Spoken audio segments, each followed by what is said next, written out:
दे दो, दे दीजिए ना, कोई सा भी दे दो। हाँ,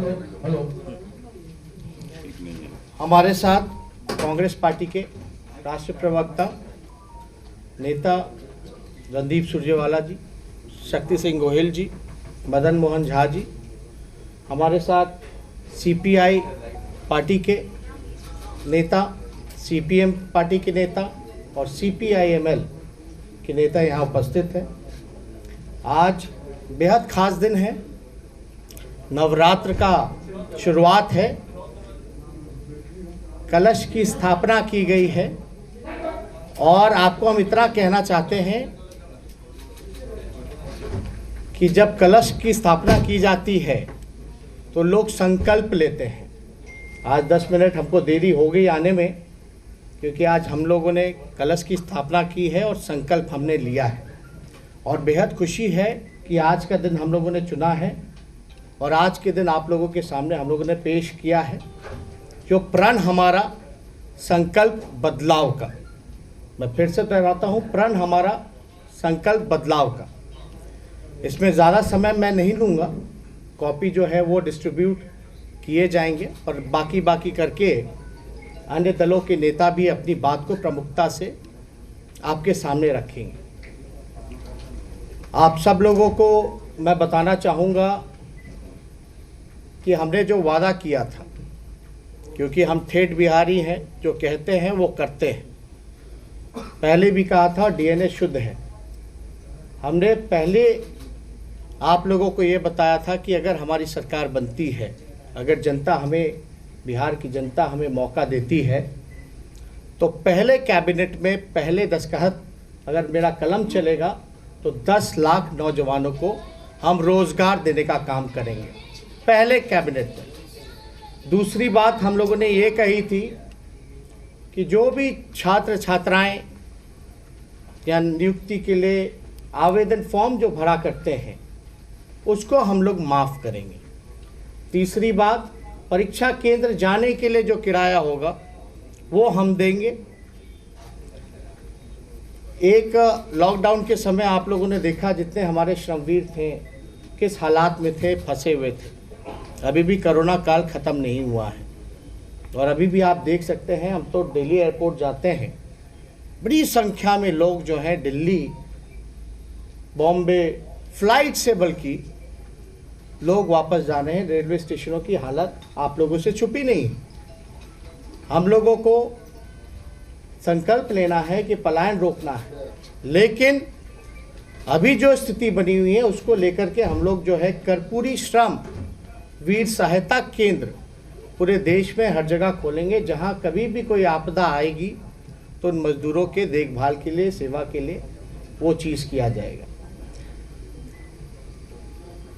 चौथी बात, नियोजित शिक्षकों के लिए जो हम लोगों ने बात की थी कि उनकी बड़ी लंबे समय से डिमांड रही है कि समान काम समान वेतन मिलना चाहिए, इसको हम लोग जो है पूरा करेंगे। इंफ्रास्ट्रक्चर के क्षेत्र में पुल पुलिया, एक्सप्रेसवेज जो हैं वर्ल्ड क्लास हो, इस पे हम लोगों का पूरा ध्यान रहेगा। आप सब लोगों को, कुछ लोगों को पता होगा, जब हम डिप्टी सीएम थे, डिप्टी सीएम पथ निर्माण विभाग हमारे पास था। अभी तक कुछ समय तक पटना एयरपोर्ट कहाँ नया बनेगा ये तय नहीं हुआ था। हमारी कैबिनेट ने वो तय किया था कि बीटा का जो एयरपोर्ट है उसको हम लोग परमानेंट पटना का एयरपोर्ट बनाएंगे। उस समय हम पथ निर्माण विभाग मंत्री थे, हमने बजट में भी इस चीज़ को इंक्लूड किया था कि मॉडर्न एक्सप्रेसवे जो होता है डेडिकेटेड टू एयरपोर्ट, वो हम लोग जो है उसकी शुरुआत करेंगे। तो वैसे कई एक पुल पुलिया, बड़े एक्सप्रेसवेज जो हैं वो हम लोग काम देखेंगे। एक महत्वपूर्ण बात मैं आप लोगों को बताना चाहूँगा कि बिजली के क्षेत्र में बिहार में खुद का उत्पादन नहीं है, वो खरीदती है और वो महंगे दामों में, दरों में बेचती है।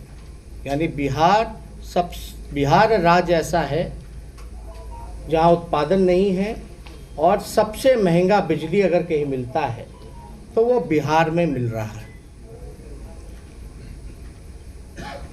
जितने कृषि क्षेत्र में जितने किसान हैं, कृषि ऋण जो हैं उसको हम लोग माफ़ करेंगे।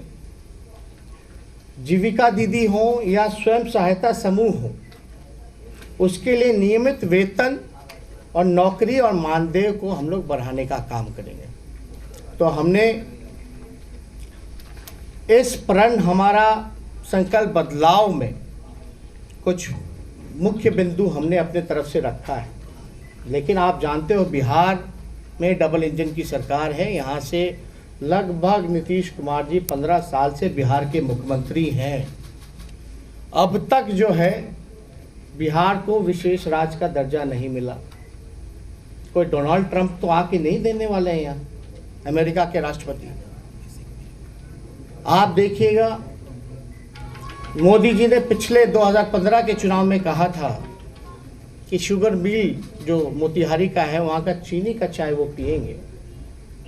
बिहार में आप देखिए जूट मिल हो, पेपर मिल हो, शुगर मिल हो, राइस मिल हो, सब ठप पड़े हैं, बंद हो गए।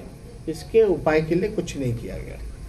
बल्कि बिहार में उत्पादन अगर होता है मकई का, लीची का, गन्ने का, केले का, इसके लिए कोई व्यवहारिक फूड प्रोसेसिंग यूनिट्स नहीं खोले गए। इन सारी चीज़ों में हम लोगों का ध्यान रहेगा। लेकिन सबसे महत्वपूर्ण चीज़ें जो हैं कि भैया बेरोजगारी, आज हम कहीं भी जा रहे हैं, कल से हमने शुरुआत की, लोग इतने आक्रोश में हैं, नाराज हैं मौजूदा सरकार से। लाखों करोड़ों लोगों जो रोजगार भी करते थे उनका भी रोजगार छिन गया। छोटे मोटे जो व्यवसायी हैं उनका व्यवसाय जो है वो ठप हो गया और सरकार का कोई ध्यान नहीं। बाढ़ है, सुकाड़ है, अब तक केंद्र की टीम नहीं आके देख के गई कि बाढ़ से कितने लोग प्रभावित हुए। लगभग 80 से 85 लाख आबादी, 18 जिला। लेकिन अब तक कमेटी टीम कोई नहीं आया जांच करने की भैया क्या फसल का नुकसान हुआ, किसका घर का नुकसान हुआ, किसके मवेशी का नुकसान हुआ। कोई आकलन नहीं किया गया। ऐसा लग रहा है बस कुर्सी पाने की होड़ में सब लोग लगे हुए हैं। लोग बड़ी बड़ी बातें करते हैं कि भाई मेरा काम सेवा का है, मेवा का नहीं है। लेकिन मेवा के लिए बताओ 60 घोटाले हुए हैं इस बिहार में। सृजन घोटाले जैसे जो लोग थे, सृजन घोटाले में जो लोग अभियुक्त, वो लोग खुलेआम घूम रहे हैं, उनको गिरफ्तार नहीं किया जा रहा। तो चाहे भ्रष्टाचार हो, लॉ एंड ऑर्डर की स्थिति हो, एनसीआरबी के आंकड़े आप देख लें, कोई मेरे आंकड़े नहीं। हम लोग भी सत्ता में रहे, कांग्रेस पार्टी 15 में, राष्ट्रीय जनता दल जेडीयू थी। उन 18 महीने का आप निकाल लीजिए और बाकी के बीजेपी जो आई सरकार में उसका आंकड़ा निकाल लीजिए। स्पष्ट रूप से अपराध जो है बढ़ा है। लेकिन जो मुख्य बातें हैं हमने कही हैं, बाकी तो हम लोग आप लोगों से करते रहते हैं।